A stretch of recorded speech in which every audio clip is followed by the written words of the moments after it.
Hello guys. आज हम start करेंगे इकोनॉमिक्स का सेक्शन। इकोनॉमिक्स जो बहुत ही इम्पोर्टेंट रोल प्ले करता है हमारा जो सिविल सर्विस का एग्ज़ाम है उसके अंदर। और इससे जो है हमारा जो प्रीलिम्स होता है वो और प्लस जो मेंस होता है वो दोनों में ही इससे क्वेश्चंस आते हैं। ठीक है।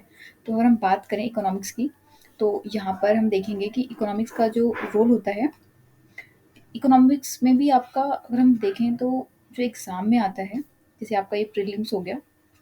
ठीक है, प्रीलिम्स में भी कम से कम आपके जो है 15 टू 20 क्वेश्चंस होते हैं जो आपके इकोनॉमिक्स से आते हैं प्रीलिम्स में। और अगर हम मेंस की बात करें तो मेंस का जो आपका एग्ज़ाम होता है, मेंस के अंदर आपके जो आपका मेंस में आपका जो जीएस पेपर 3 होता है उसके अंदर से क्वेश्चंस आते हैं। ठीक है, इसलिए इकोनॉमिक्स एक बहुत ज़्यादा इंपॉर्टेंट सेक्शन बन जाता है हमारे एग्ज़ाम के पर्पज़ से। और इकोनॉमिक्स भी जो 2 टाइप की होती है। ठीक है, 2 टाइप्स की इकोनॉमिक्स होती है हमारी, हम जो स्टडीज़ करते हैं। लेकिन अब होता क्या है इसके अंदर भी, एक आपका मैक्रो इकोनॉमिक्स होता है।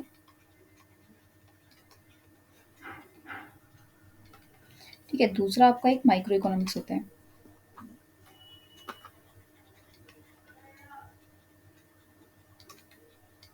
ठीक है, अब जो मैक्रो इकोनॉमिक्स होता है, यूपीएससी की जो डिमांड होती है।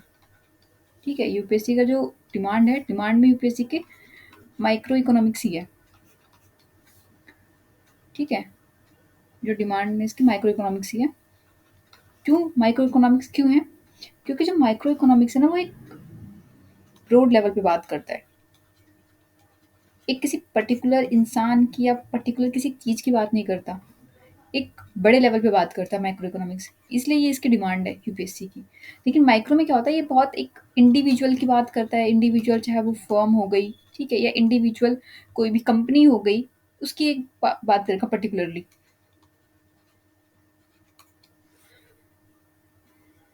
जो ये आपका माइक्रो इकोनॉमिक्स है इसके अंदर क्या होता है, ये आपका इसके अंदर आपका पूरा कम से कम अगर पेपर की बात करें तो 90% जो पेपर है आपका वो आपका मैक्रो इकोनॉमिक्स से ही होता है। और कभी कभार रेयर ही होता है कि कभी कभार 1 से 2 क्वेश्चंस जो है देखने को मिल जाते हैं मैक्रो इकोनॉमिक्स से। वरना जनरली आपके जो क्वेश्चंस बनते हैं वो मैक्रो इकोनॉमिक्स के ही बनते हैं एग्जाम में। ठीक है, तो और इसमें क्या होता है, ये आपके थोड़ा-सा इसमें न्यूमेरिकल्स ज़्यादा होते हैं। ठीक है, और एक नॉर्मल लेवल पे बात होती है। ये आपका जो पेपर होता है ये आपका थोड़ा सब्जेक्टिव पेपर होता है। सब्जेक्टिव मतलब कह सकते हैं इन सेंस आपका जो थ्योरेटिकल पेपर होता है, थ्योरेटिकल होता है। और आपका साथ-साथ ये थोड़ा थ्योरी रिलेटेड सब्जेक्ट, आपको उसमें थ्योरी स्टडीज़ करनी होती हैं। ये इतना ज़्यादा नहीं होता, इतना डीप में नहीं पढ़ना होता इसको नॉर्मली आप पढ़ लेंगे तो आराम से भी आपको समझ में आ जाता है। और ये क्या होता है, आपको मैक्रो इकोनॉमिक्स ये थोड़ा-सा ब्रॉड लेवल पे पढ़ना होता है इसको। तो इसीलिए इसकी डिमांड यूपीएससी करता है अपने एग्ज़ाम में। ठीक है, तो ये बहुत ज़्यादा इम्पोर्टेंट बन जाता है हमारे लिए। तो हम जो स्टडीज़ करेंगे तो हम स्टडीज़ करेंगे तो हम सबसे पहले जो है मैक्रो इकोनॉमिक्स को लेंगे। ठीक है, मैक्रो इकोनॉमिक्स को लेंगे, देन बाद में हम माइक्रो लेंगे। क्योंकि मैक्रो ज़्यादा इम्पोर्टेंट है तो पहले मैक्रो स्टार्ट करेंगे, बाद में हम माइक्रो स्टार्ट करेंगे इसके अंदर। ठीक है, तो आज हम स्टार्ट करेंगे इसी का। आज और हम स्टार्ट करेंगे तो हम बिल्कुल बेसिक से स्टार्ट करेंगे। क्योंकि क्या होता है, जैसे आप जो बच्चों ने पढ़ रखी होती है, मान लो जिन्होंने 11th-12th में इकोनॉमिक्स पढ़ रखी है, 10th तक तो सबने पढ़ी होती है। 10th तक तो सबकी कॉमन होती है, नॉर्मल होती है। लेकिन 11th-12th में क्या होता है, इनकी टर्म्स अलग-अलग हो जाती हैं और थोड़ा-सा इनको डिटेल में पढ़ना होता है फिर इन सब्जेक्ट्स को। तो जिन्होंने पढ़ रखा होता है, उनको तो थोड़ा-सा नॉलेज होती है, अगर कुछ टाइम बाद भी पढ़ेंगे तो भी आराम से वो कवर अप कर सकते हैं। ठीक है, लेकिन क्या होता है कि भई जिन्होंने नहीं पढ़ रखा इसको, जो साइंस बैकग्राउंड के बच्चे हैं, उनके लिए थोड़ा-सा जो इकोनॉमिक्स की जो टर्म्स होती हैं, उनको समझने में थोड़ी दिक्कत हो जाती है। तो इसीलिए हम बिल्कुल बेसिक से स्टार्ट करेंगे ताकि कोई भी बच्चा अगर देखे, चाहे वो साइंस वाला देखे या आपका कॉमर्स का बच्चा देखे, किसी बैकग्राउंड का देखे, वो ईज़िली कवर कर ले। वो उसको समझ में आ जाए कि आखिर इस टर्म का क्या मतलब है और किस चीज़ के बारे में बात हो रही है किसी भी क्वेश्चन में। ठीक है? तो हम स्टार्ट करेंगे, बिल्कुल बेसिक से स्टार्ट करते हैं। ठीक है, बिल्कुल बेसिक लेवल से स्टार्ट करेंगे हम इसे। ठीक है? उसके बाद ये आई थिंक आपने नोट कर लिया होगा। सो अब हम आगे बढ़ते हैं और हम स्टार्ट करते हैं बिल्कुल बेसिक से। जो चैप्टर फर्स्ट है इकोनॉमिक्स का वो करते हैं। ठीक है? तो स्टार्ट करते हैं इकोनॉमिक्स का चैप्टर फर्स्ट।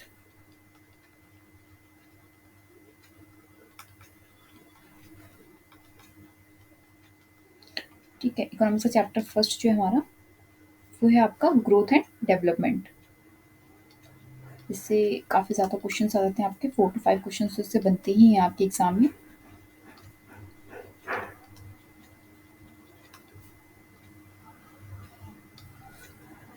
सो बेसिक्स से बात करते हैं। चलो, आपने सुना होगा, एक टर्म होती है आपके इकोनॉमिक्स में, बहुत आपने पढ़ा होगा, सुना होगा। एक होता है फर्म, एक होता है इंडस्ट्री। तो फर्म एंड इंडस्ट्रीज में बेसिक क्या डिफरेंस होता है? सबने ही पढ़ा होगा आई थिंक। क्या डिफरेंस होता है इन दोनों में? दोनों तो प्रोडक्शन का ही काम करते हैं, है ना? प्रोडक्ट बनाने का काम करते हैं, दोनों के दोनों ही काम करते हैं, लेकिन डिफरेंस क्या होता है अगर मैं बात करूँ तो? देखिए, जो फर्म होता है, फर्म क्या करते हैं? चलो एक एग्जांपल लेते हैं। मान लो ये एक मार्कर है, ठीक है? और ये मार्कर है। अब इस मार्कर को, और ये मान लो ये जो मार्कर है, ये आपका रेनॉल्ट कंपनी का मार्कर है,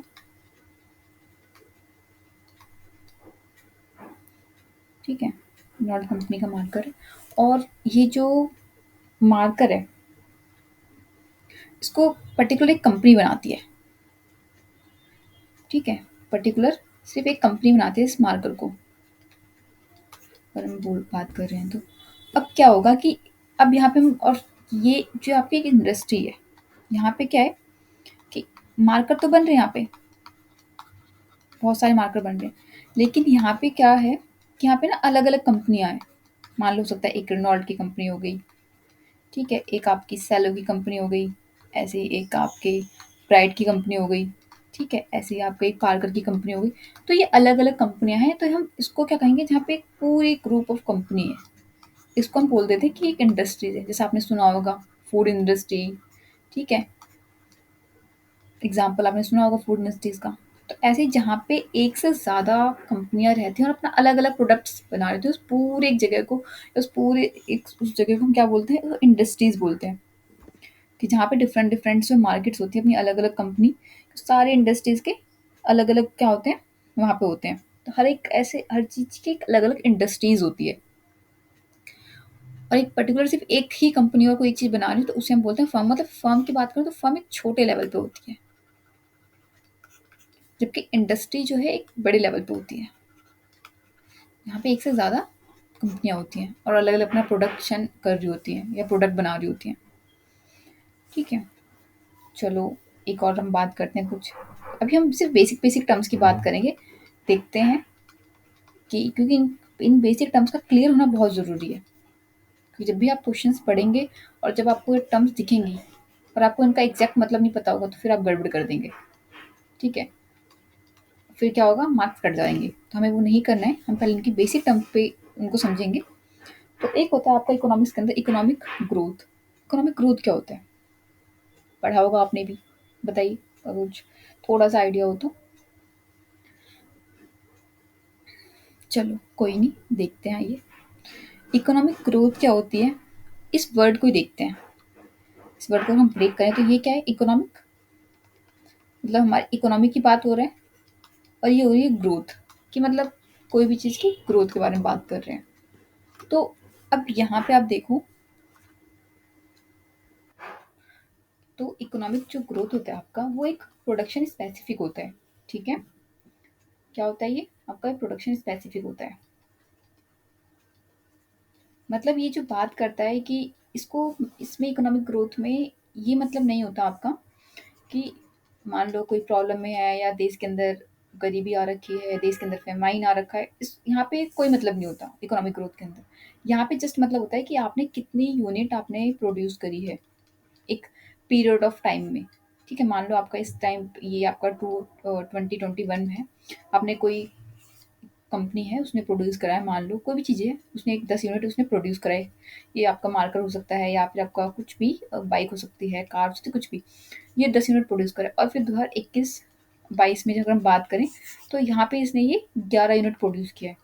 तो यहाँ पे मतलब नहीं है कि आप कहीं इस ड्यूरेशन में कि कोई ये चीज़ जो प्रोडक्शन हुआ है यहाँ पे किसी की मतलब कोई प्रॉब्लम में है, या फिर कोई हम बात करें तो कोई देश के अंदर भुखमरी आ रखी है या फिर सूखा पड़ रहा है, बिल्कुल मतलब नहीं है इन इस ड्यूरेशन से।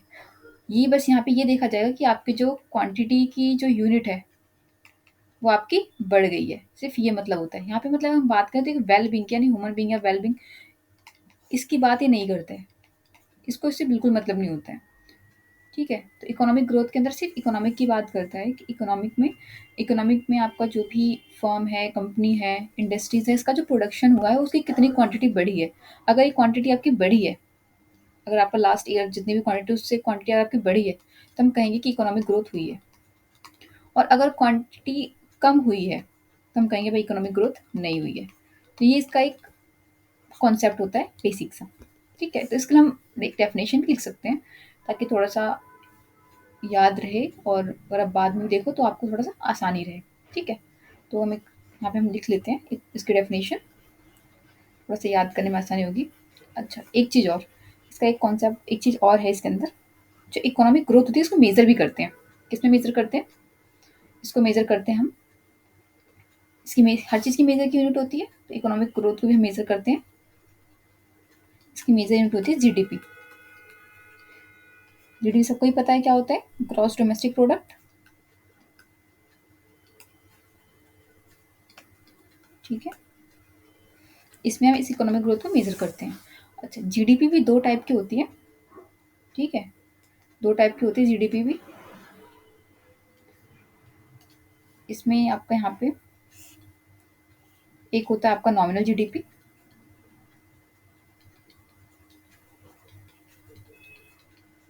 एक होता है आपका रियल जीडीपी। इसको हम रियल जीडीपी भी बोलते हैं, रियल बोल सकते हैं, एक्चुअल बोल सकते हैं। क्वेश्चन में दोनों हो सकता है, क्वेश्चन में या तो रियल भी हो सकता है या एक्चुअल होता है, तो आपको दोनों पता होनी चाहिए। अब जो नॉमिनल जीडीपी होता है ये बात करता है कि कोई भी चीज़ मनी वाइज मतलब कि मान लो कोई भी चीज़ आपकी, फॉर एग्जांपल आपकी कोई चीज़ पहले 5 रुपए थी। ठीक है, वो आपकी बढ़ करके 6 या 7 रुपीज़ हो गई है। तो यहाँ पे क्या इसका रेट बढ़ा है, वो हमारा नॉमिनल जीडीपी के अंदर काउंट होता है। ठीक है, और हम रियल और एक्चुअल जीडीपी की अगर हम बात करें तो यहाँ पे क्या होता है, यहाँ पे क्वांटिटी वाइज में बात करता है कि आपकी कितनी क्वांटिटी बढ़ी है या कम हुई है। ठीक है, तो ये होता है। और हम लोग जो इकोनॉमिक ग्रोथ है उसके लिए हम रियल जीडीपी को कंसिडर करते हैं। नॉमिनल एक तरीके से जो होता है वो आपका रियल वैल्यू नहीं होती है। ठीक है, इसलिए क्योंकि हम यहाँ पे जो इकोनॉमिक ग्रोथ है मेनली क्वांटिटी वाइज ही होती है, तो इसलिए हम रियल जीडीपी को यहाँ पे ज़्यादा कंसिडर करते हैं। ठीक है, अगर हम एग्जाम्पल एक लेते हैं, एग्जाम्पल हम बात करते हैं, जैसे मान लो कि जीडीपी जो होता है, जीडीपी आपका क्या होता है, कितना आपका क्वांटिटी है देन उसका कितना प्राइस है, तो वो हमारा जीडीपी कैलकुलेट हो जाता है इस तरीके से। तो एग्जांपल हम लेते हैं, मान लो ये आपका किसी भी चीज़ की क्वांटिटी है, मान लो ये आपका ईयर है 2021, 2020 से 21 का, और ये आपका है 21 से 22 का। तो जो 21 है आपका यहाँ पे 10 यूनिट है, मतलब प्रोड्यूस किया आपने, और 21 में आपने क्या करा, 11 यूनिट प्रोड्यूस किया। अब इसके हम प्राइस की बात करते हैं यहाँ पे, तो प्राइस का आपका 10 था, और इसके बाद आपका ये जो है इसका आपका प्राइस यहाँ पे, पहले आपका 10 प्राइस था, देन आपका इस साल में आपका प्राइस 11 हो गया, बढ़ गया, और यहाँ पे आपका जीडीपी है। जीडीपी कितना होगा इसका, इसका कितना होगा 100 होगा, इसका कितना होगा 121। तो अब यहाँ पे आप देखोगे तो यहाँ पे आपको इंक्रीमेंट कितना दिख रहा है, 21% का इंक्रीमेंट दिख रहा है, कि फिर इसको आप बोलोगे 21% इंक्रीमेंट हो गया। लेकिन एक्चुअल में अगर हम बात करें तो जो एक्चुअल इंक्रीमेंट हुआ है आपका, अगर हम देखें कि जो इकोनॉमिक ग्रोथ हुई है कितनी, एक्चुअल में कितनी इकोनॉमिक ग्रोथ हुई है आपकी, तो वो कितनी हुई है आपकी, इनका डिफरेंस कितना है। पहले प्राइस कितना था, 10 था। ठीक है, अब प्राइस कितना हो गया, बढ़ गया है प्राइस, क्वांटिटी भी बढ़ गई है, तो डिफरेंस कितने का है यहाँ पे, एक का ही डिफरेंस है। ठीक है, और पहले क्या थी क्वांटिटी आपकी, 10 थी, अभी कितनी हुई, 11 हो गई है ना। और अगर हम प्राइस की बात करें तो पहले भी प्राइस 10 था, अब ये 11 हो गया है, तो आप देख रहे हो यहाँ पे थोड़ा सा इंक्रीमेंट दिख रहा है आपको दोनों के अंदर। ठीक है, तो अब इसको हम कैलकुलेट करेंगे तो आपका जो एग्जैक्ट आपका निकल कर आएगा वो आपका 10% निकल के आएगा। 10% कैसे निकल के आएगा? देखो डिफरेंस कितना है इसका, 1 है। ठीक है, किसके रिस्पेक्ट में निकाल रहे हैं? 10 के रिस्पेक्ट में निकाल, 10 के रिस्पेक्ट में निकाल, तो 10% आपका जो पहले था वो आपका क्वांटिटी था। ठीक है, तो कितना बढ़ा है? 1 ज़्यादा बढ़ा है, तो किससे बढ़ा है? 10 से बढ़ा है। और जब भी हम निकालते हैं इसको 100 से मल्टीप्लाई करते हैं तो ये आपका आ जाएगा पूरा 10% आ जाएगा। ठीक है, तो ये हमारा इकोनॉमिक ग्रोथ है। तो बेसिकली अगर हम बात करें इकोनॉमिक ग्रोथ की, तो इकोनॉमिक ग्रोथ को मेनली जो आपकी बात करता है ये आपका प्रोडक्शन को लेके बात करता है, मतलब प्रोडक्शन स्पेसिफिक है। यहाँ पे आप एक डेफिनेशन भी लिख सकते हैं। इसकी डेफिनेशन में आप यहाँ पे लिख सकते हैं कि ये आपका, यहाँ पे आप इसको लिख सकते हैं कि इंक्रीज इन प्रोडक्शन, ठीक है, increase in production, increase in production in an economy, in an economy of goods and services over a long period of time। इसकी बेसिक डिफरेंस है, इससे बस क्या रहेगा, ये थोड़ा सा आपको याद रहेगा। ठीक है, कि प्रोडक्शन इन एन इकोनॉमिक मतलब एक कितना हमारे प्रोडक्शन में इंक्रीज हुआ है। ठीक है, इसको हम प्रोडक्शन स्पेसिफिक बोल सकते हैं कि हमारे सिर्फ प्रोडक्शन स्पेसिफिक है। तो जो इकोनॉमिक ग्रोथ है किसकी बात करता है वो? इकोनॉमिक ग्रोथ बात करता है आपका प्रोडक्शन स्पेसिफिक, कि कितना आपका जो प्रोडक्शन था उसमें कितना आपका इंक्रीमेंट हुआ है या कितना इंक्रीज हुआ है वो। ठीक है, चलो ओके, तो ये वाला आपको क्लियर हो गया। एक टर्म और होती है इसकी, एक आपने सुना होगा, इकोनॉमिक डेवलपमेंट। ठीक है, एक आपका होता है इकोनॉमिक ग्रोथ, एक आपका होता है इकोनॉमिक डेवलपमेंट। ये बहुत यूज होता है आपका, आप चाहे एनसीईआरटी की बुक भी उठा के देख लो, उसमें भी बहुत यूज होता है ये। हर चैप्टर में मिल जाएगा आपको लिखा हुआ इकोनॉमिक डेवलपमेंट क्या होता है। तो ये भी हमें पता होना चाहिए, बहुत ज़रूरी है ये। सो हम स्टार्ट करते हैं इसे। ठीक है,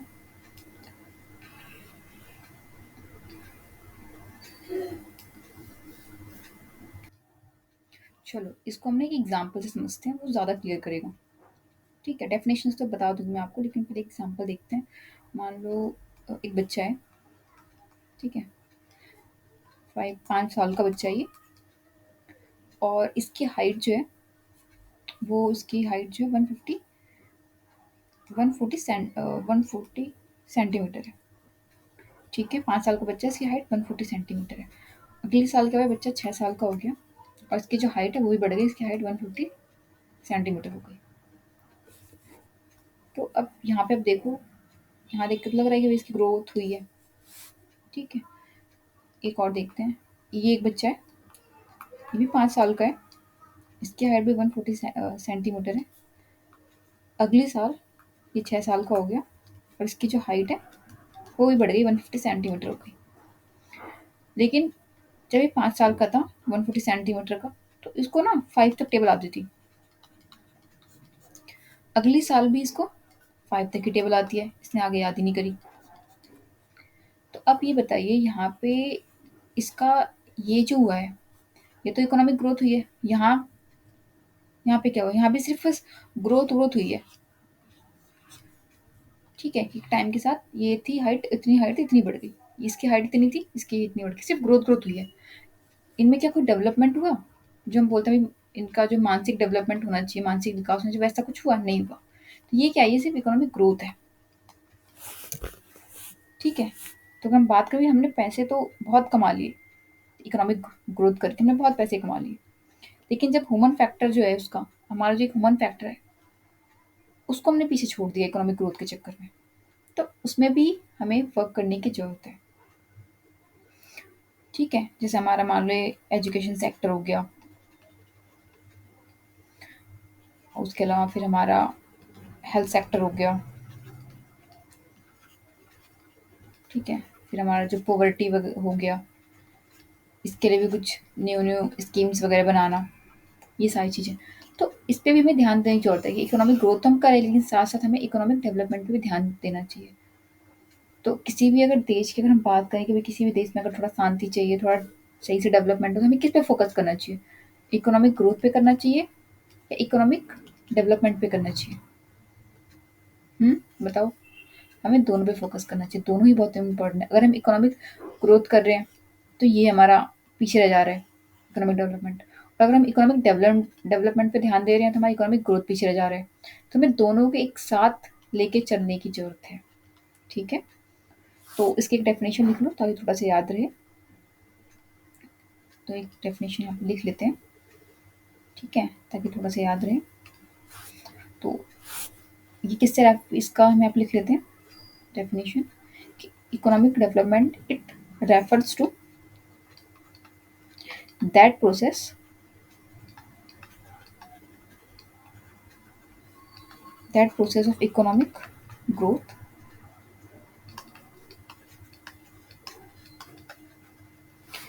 growth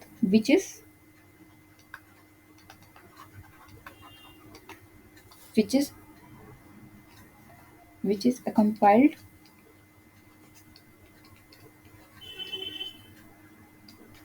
by improvement of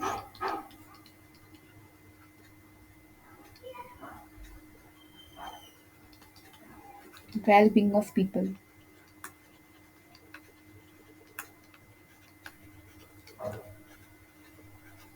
मतलब इकोनॉमिक ग्रोथ के साथ साथ पीपल का मतलब वेलबींग ऑफ पीपल भी इंक्लूड होना चाहिए उसके अंदर। तो उसे हम क्या बोलते हैं? उसे हम इकोनॉमिक डेवलपमेंट बोलते हैं। एक चीज़ और नोट करके लिख लो आप लोग, एक इम्पॉर्टेंट चीज़ है। जैसे हमने इकोनॉमिक ग्रोथ में पढ़ा कि उसका मेजरमेंट क्या होता है, किससे मेजर करते हैं? उसको जीडीपी से मेजर करते हैं। लेकिन इसमें क्या होता है इकोनॉमिक डेवलपमेंट के लिए, किसके लिए? कोई भी पर्टिकुलर मेजरमेंट नहीं होता, ठीक है? तो यहाँ पे आप डाल के लिख सकते हो कि there is no particular measurement for economic development.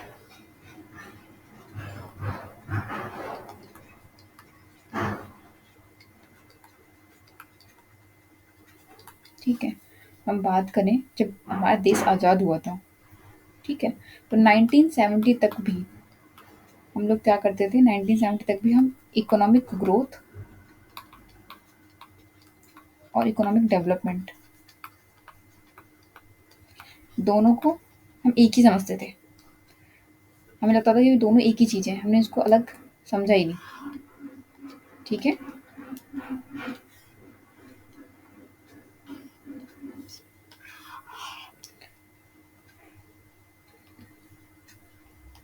ठीक है, तो ये भी एक इम्पॉर्टेंट पॉइंट है, इसे भी याद रखना। इसका कोई भी मेज़रमेंट नहीं होता है। क्वेश्चन आ सकता है कि एग्ज़ाम्पल में आपको ये क्वेश्चन आ सकता है क्वेश्चन में, पेपर में, कि आपका जो इकोनॉमिक डेवलपमेंट है, उसका मेज़रमेंट क्या होता है? किससे मेज़र करते हैं? तो अगर आपको नहीं पता होगा तो आप इसमें गलत ऑप्शन लगा देंगे। तो इसको भी आप याद रखो, ये बहुत इंपॉर्टेंट है। स्टार बना लो इसके ऊपर, ऐसे करके। ठीक है, तो आज हम यहीं तक रखते हैं क्लास। कल हम इसके आगे हम स्टार्ट करेंगे। सो अगर आपको क्लास अच्छी लगे हो तो आप इसको लाइक करना, और आपको ठीक है, अगर आपको अच्छी लगे क्लास आप इसको लाइक करना, और आपको अच्छा लगे तो आप इसको सब्सक्राइब करना और शेयर भी करना। ठीक है, देन हम कल इसका आगे स्टार्ट करेंगे। सो तब तक के लिए गुड बाय, टेक केयर।